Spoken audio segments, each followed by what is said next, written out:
What is going on, Arkansas Razorback fans, college basketball fans everywhere? How you doing? This is the Pig Trail Network. I am its host and creator, Tyzilla83. We're talking about Mike Anderson, the head hog, the head Razorback basketball coach. We're gonna talk about him for just a little bit. You know me, short and sweet. But at the end of the video, remember to like, comment, share, subscribe if you haven't already. And let's go ahead and try and knock this one out, shall we? This video is definitely more of a question for you to answer, and I want you to answer it down below in the comments section. I'm curious about what side of the fence you're on, okay? Here's our fence, okay? Do you give Mike Anderson a pass? So I guess really, what are the expectations next year? And if your expectations are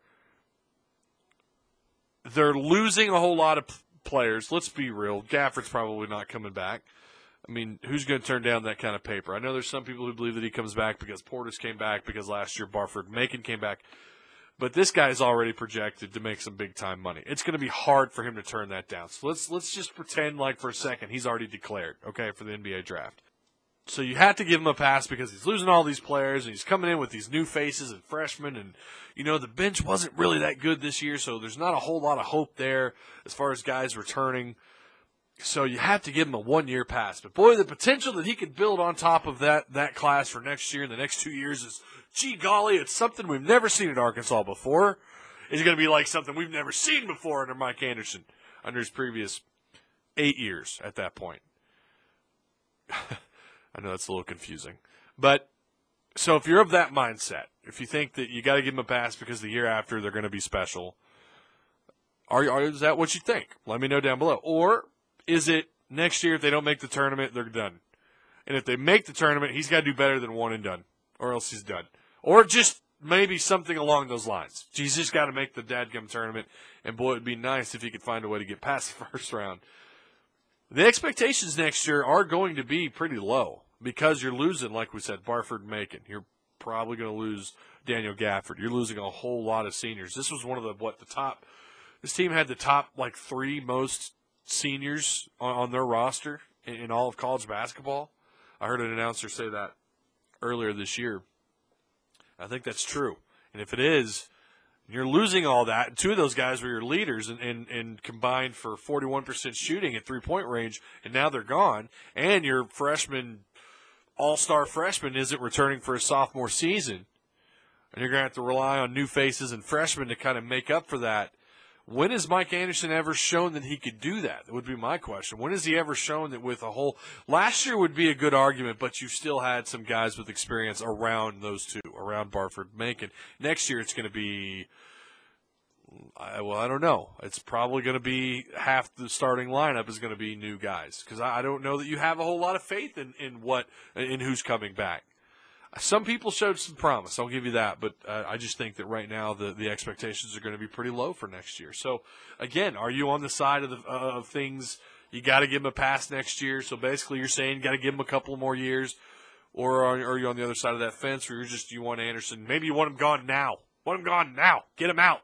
I'm curious. In my opinion, if I'm being real, and I want you to form your own opinion.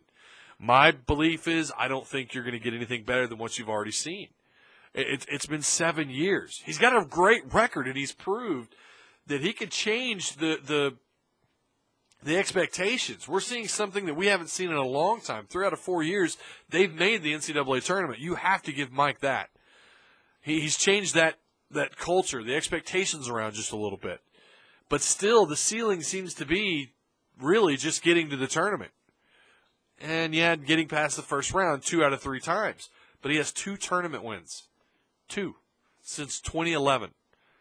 He had 3 years. His first 3 years on campus, he never made the tournament. Never made the NCAA. His 3rd year, he made the NIT, in which they were eliminated, what was that, the 2nd round, I think, if I remember right. I don't know. Yeah, he can win. Boy, you could talk about his overall record at Arkansas, 151 to 86 losses. 70 and 54 overall in conference play. His overall record as a coach is 351 wins to 184 losses. That is unbelievable. But if you look, and I want to show you something else too, or tell you something here.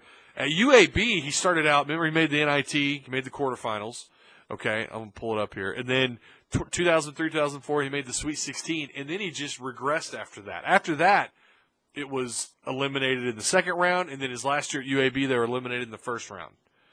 Okay, did the exact same thing at Mizzou.